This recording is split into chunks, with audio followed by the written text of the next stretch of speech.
እኔ ከዮኒ በጣም ተሽያለሁ። ሙላለ እናቴ ትሙት ይሻላል። እንዴት እንደምሻል ልንገር።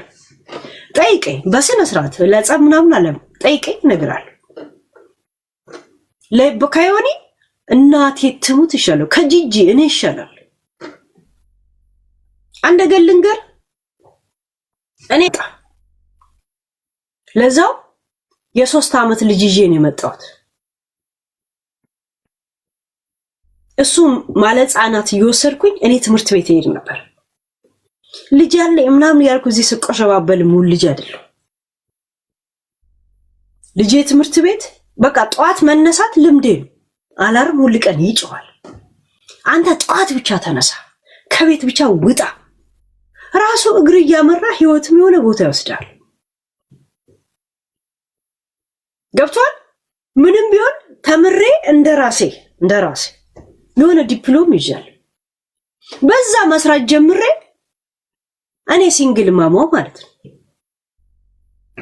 2 ስራ እየሰራው ባንክ እንዲያምነኝ አድርጌ ቤቴን ገዝቼ ለምነው ከፈለኩ መኪና እየነዳው ጂጂ ላይ ውሃ ረጭባታለሁ። ዮኒ ላይ አፍንጫው ላይ ነው ውሃ ምረጭበት። ጋዝ ካፍንጫው ላይ ልቀዳውላ ይችላል። ብርቅ ሆኖ አይደለም እንደዚህ ነገር ቤዚክ ነገሮች ናቸው። ግን በጣም ጎበዝ ሴት መሆን አለበት። ጎበዝ በፋሚሊ ደረጃ ራሱ ጎበዝ መሆን አለበት። ባንክ እንኳን አንተ ሊያምን ይገባል። አንተ ሊያበደር ገብቷል? እኔ የዚህ ሀገር መንግስትም ሆነ ባንክ አምኖኝን ያበደር ገብቷል? ሴት ልጅ ነው የማረ ብዬ የማንንም ቆሻሻ ወንድ ጭላይ ስተኛ ሙሉ ሰው አይደለም። በጣም ጎበዝ ነኝ የእውነት ከልጅነት ጀምሮ። ይሄ ማንንም ሰው ነው የሚመሰክርልኝ። ለምን እንደምሰራ እንኳን ሳላውቅ ዝም ብዬ ስራ የምሄድ ሰው ነኝ። ሰሴት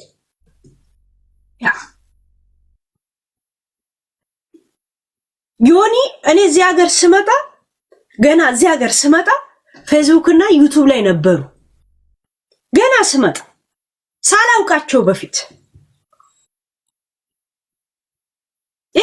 የታሉ የት ነው ያሉት? ምን አረግ እዛችሁ ቤት ውስጥ ነው ያሉት። እኔ ከነሱ በኋላ እነሱ ለውቅና እንደዚህ ያበዱትንም ምንም የራሴን ነገር ምንም ያረኩት የለም።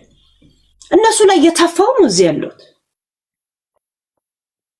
ብልግናቸው እየበዛ ሲመጣ በእነሱ ልክ ላናግራቸው ብዬ እንደውም ክፍታፍ ነው ያንኩት። አምኖት ላይ ከዚህስ እንደዚህ አይነት ሰው አይደለም። ለዛ ነው ድሮ የሚያውቁኝን ሰዎች ሁላ ቦልኬ ጨረስኩት።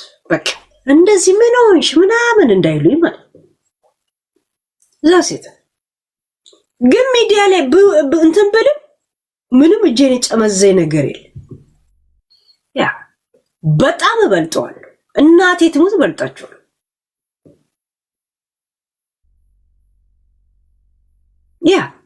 እዚሁ ሚዲያ ላይ እኔ እዚህው ነው ያሉት። ጾታውላ ቀይሮ ምን ቀይሮ ሰው ልጅ እግዚአብሔሩ ላይ የሚያላግጥ ከሆነ በቃ ሌላ ምን ቀረገስ? እግዚአብሔሩ ላይ የሚያላግጥ ለብር ሲል ከሆነ ምንም እኮ አልቀርም። ዝም ብለ ለማሞያ ብረት ታወራለህ እንጂ ነቲንግ እኮ በቃ ዮኒ ማለት እኮ እንደዛ ነው። ሃይማኖት የሚቀይር ሰው እብድ ነው ሲጀመር ታውቃላችሁ። የቀጠሮ ጌምሽ መቼ ነው? ከ2 ሳምንት በኋላ የሚመጣው ቅዳሜ ነው የሚባለው። የሚመጣው እንደዛ ነገር ስንት ነው? በ16 ነው የሚለው ስንት ነው የሚለው? ይሁንና ንገሩኝ ጋይስ። ኖ ለጉራ ለምናምን በስነ ስርዓት ትበልጣቸዋል። ለነሱ ለነጂጂ ምናምን እናቴ ትንበልጣቸዋል። በደንብ በልጣቸዋል። ደግሞ የሆነ ነገር ልፈልግ ከፈለኩ እኔ አገኛለሁ። ሌላ ከዚህ በላይ ደግሞ ልመኝ ከተመኘው ያንን ካላገኘው አልተኛትም። ግን ቶሎ አይምሮ ላይ መጣልኝ የኔ ችግር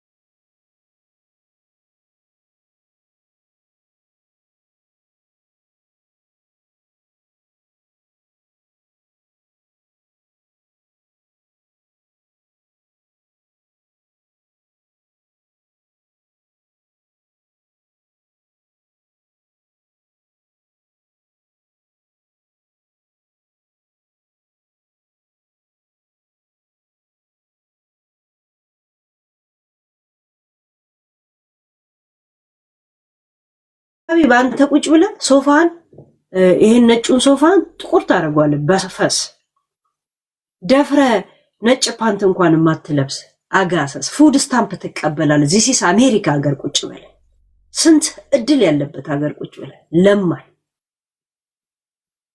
ይሁን ትፊበት ይለኛል። ግን ኮምፒውተር ቴሌፎን ይበላሻል። ኬስ በዛበት ምራቅ በዛበት ማወራው ቶፒክ ሁላ ትፊበት የሚለኝ ነው የሰማው ኬስ እና ቴሌፎን እየበሰበሰ ተቸገርኩ። ይሁን ብልጽግና ልኮሽ ነው ተበድዋው እሺ አለው ብላ ደግሞ ተረግጠዋለች። ተረግጠዋለች። ነገ ደግሞ ነው ጋይስ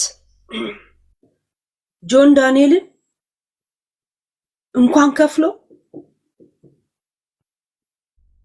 በብድር አለወለድ እታገልለታል። የጆን ዳንኤልን ስም ዝም ብሎ ዲ ከጠራ ፒዲዲ እንኳን ካለ እዛ ዲዲ ውስጥ ዲ ያላል ጆን ዳንኤል ጂጂ ሊል እንኳን ጂ ከጠራ ንገሩ። ምን አገባንኛ ስለ ጂ ብሏላ። እኔ ስለ ጂጂና ስለ ኤች ይመለከተኛል። አንድ በራሴ ምክንያት እቀጠቀጠዋለሁ። እንደገና ደግሞ ቤ ካለ ቢ ከጠራ ቤታ ሊል ፈልጎ ቢአርቢ ሊል ይችላል እኮ ያገባንም። እኛ ቢ ጠርቷል። ዛሴት እነዚህን ሶስት ፊደሎች ከጠራ ነገር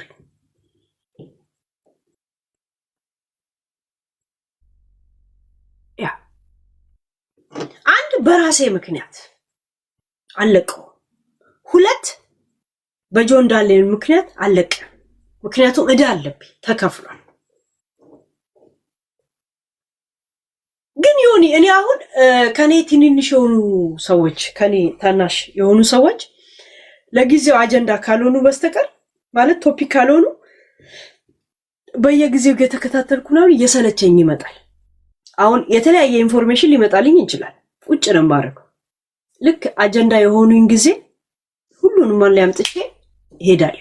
ቁጭ በየሁሉ ቀን ግን ጆን ዳንኤል እንደዛ ጆን ዳንኤል እንደዚህ ጆን ዳንኤል እንደዛ ሰው እኮ እየተፋብህ ነው የሚሄድ። አንተ እኮ እብድ ሆነህ ነው። አንተ እኮ ቅናት ነው እንደዚህ የሚያደርግ። 1 ዓመት ከ4 ወር አባንት ሰጥቶ ነበር እሱ እስር ቤት ቁጭ ብሎ። አባንት ታውቃለህ? አባንት ነው የሚባለው በሐረር አባንት ነው የሚባለው። አባንት ምንድን ነው የሚባለው? ጋይስ እናንተ እንዴት ነው የምትባባሉት? አዲስ አበባ እንዴት ነው የምትሉት? አባንት ምን ማለት ነው? አባንት ማለት አንድ ሯጭ ከዚህ ጋር ይጀምራል፣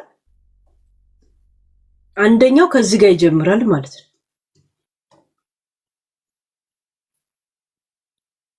አድቫንስ ያ እንትን የለም በጣም የሚሮጠው እዚህ ጋር ይጀምርና የኛው ከዚህ ጋር ይጀምራል። የለም እንደዛ አቫንስ ነው የሚባለው። ኦኬ ያ ኦኬ እንደዛ አቫንስ ሰጥቶ ነበር። አቫንስም ሰጥቶ ህይወቱ አይቀየር። ጆን ዳንኤል ካሁን በኋላ አንድ 10 ዓመት ኮማስ ቢቀመጥ ራሱ ተነስቶ ሲመጣ እዚሁ ጋር ነው ያለው። የድሮ አርቲስቶችና የዘንድሮ አርቲስቶች አይነት ልዩነት አለ እዚህ ሚዲያ ላይ ጋይስ። የድሮ አርቲስቶች አይታችኋል። ድሮ እኛ በመጥረጊያ አቧራ ቡና አድርገን ወጠጥተን እንደዚህ ማዳበሪያ አንጥፈን አርቱን አሳደግን ይላሉ። ገብቷል። የዘንድሮ ስነ ሰላም ተስፋዬ ሊሞዚን እየነዱ ነው የሚሄዱት። አባ አያያዙን ያውቁበታል። የድሮዎቹስ ያገኙትን ብር የሀብት መለኪያ የቅቤ ነው፣ ጮማ ነው፣ ማሩ ነው፣ ጠጁ ነው እያሉ ሲራጩት ነው የሚያድሩት። ከዛን ይመጣሉ 4 ጠጠር ኩላሊቲ ውስጥ ተገኝቷል። የኢትዮጵያ ሕዝብ 100 ሚሊዮን ነው። 100 ሚሊዮን ሀብት አለኝ ይላል ጥላሁን ገሰሰ ጀመረዋል። ሀብት ምንድነው ሲባል ማለት ነው። የዘንድሮ አርቲስቶች የዚህ ትውልዱ ማለት ነው እንደ በነሰላም ተስፋዬ ያሉት ብልጦች ናቸው። ህይወታቸውን ቶሎ ነው የተቀየሩ። አይታችሁታል። ሌሎቹስ እንደዚህ አሮጊቶቹ ሽማግሌው ከሰራዊት ፍቅሬና ወይ ከሰይፉ በስተቀር ደክራታዎች ናቸው ደክራታዎች። እና አሁን ሚዲያ ላይ የማያቸው ከኔ ጭምር አዲስ የመጡት ልክ እንደ አዲስ አርቲስቶች ነው ሄደዋል። ሽማግሌዎቹስ እነ ዮኒ ቁጭ ብለው ባለፈው 1 ሚሊዮን ብር ሲያሲዝ ይሄ ጀዝባ ብሎ ሰደበው በራሱ ብር። አሁን ደግሞ ለኔ ሲሰጥ ምን ነው በውስጥ አይሰጥሽም ወይ እንዲጠቅምሽ ቲክቶክ እንዳይቆርጥብሽ? መቆረጥ አለ። ለምን አይውጣውም? ለምን እንደ ቤርሙዳ አይወስደውም? ቲክቶክ ራሱ ሳይፈልግ የእውነት ለምን ተናረገውም? ከፈለገ ምን አባህ ገባንት ፎኮቲያ። አንዳንድ ቅናታቸው እንዳይታወቅ የሚፈልጉ ሰዎች ምን ያደርጋሉ መሰላችሁ? ያው ሳምሰንግ ቴሌፎን ነው። ሳምሰንግ ቴሌፎኑ መግዛቴ ትንሽ ቅናት ስሜት ሲኖራቸው ምን ያደርጋሉ? ጋላክሲ ብገዢ ይላል። ጀስት የለም አልቀናውም ብሎ ውስጡን ኮንትሮል ሊያደርግ ሲፈልግ የለም ጋላክሲ ቢሆን ጥሩ ነበር ይላል። ለምን ሳምሰንጉን አይቶ ዝም ማለቱ ቅናቱን አይኑ ላይና እንዳያስታውቅበት የሆነ ጨዋታ የተጫወተና ምንም እንዳልመሰለው ግዴታ ሪአክሽን ማድረግ አለበት። ኤልጂ ቴሌቪዥን ብገዛ ሳምሰንግ ብታረገው ይላል። ጀስት ሐሳብ ሰጥቻለሁ ነው፣ አሻራ እንትን ብያለሁ ነው፣ የተሻለ ነገር ላንተ አስባለሁ ነው። ገብቶቻል? ያ እንደዚህ አይነት ቅናተኞች ሰዎች በጣም ከባዶች ናቸው። በግልጽ አይኑ የሚቀላ ሰው ይሻላቸዋል። እንደዚህ አይነት መጥምጦ ነው የሚጨርሱ። ዮኒያው እንደዚህ አይነት ቅናት ነው ያለበት። እንደዚህ አይነት ቅናት ነው ያለበት። ያን ምን አለ ቲክቶክ ባስ ለምን ቴሌፎኔንም ይዞት አይሄድም? ከፈለገ ቲክቶክ ለምን ዩፎ መጥቶ እኔንም ይዞኝ አብሮኝ ሄድ እካካ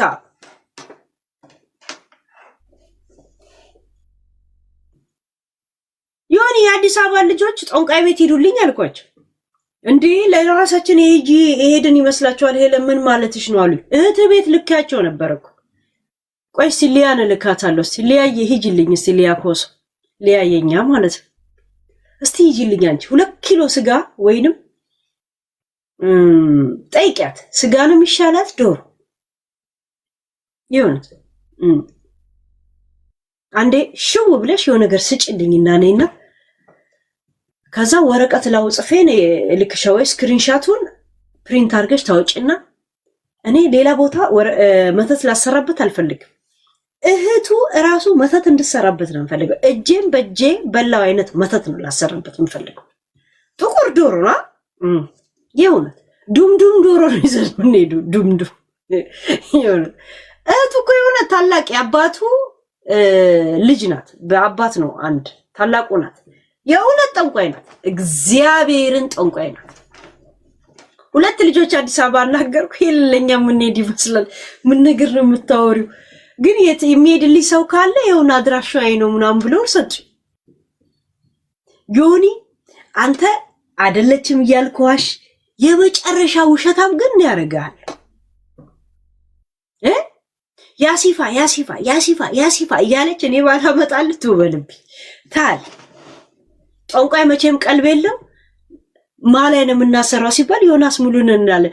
ከሰራች በኋላ ነው ምናልባት እንዴ ዮናስ ሙሉን ምናምን ብላ ልታስታ እኛ ከተቀበልናት በኋላ ምን አገባል? በጥብጠን ነው ምንሰጥ ከቶፒክ ጋር ማለት ነው። ቅራቅንቦ እብዶች ፋሚሊ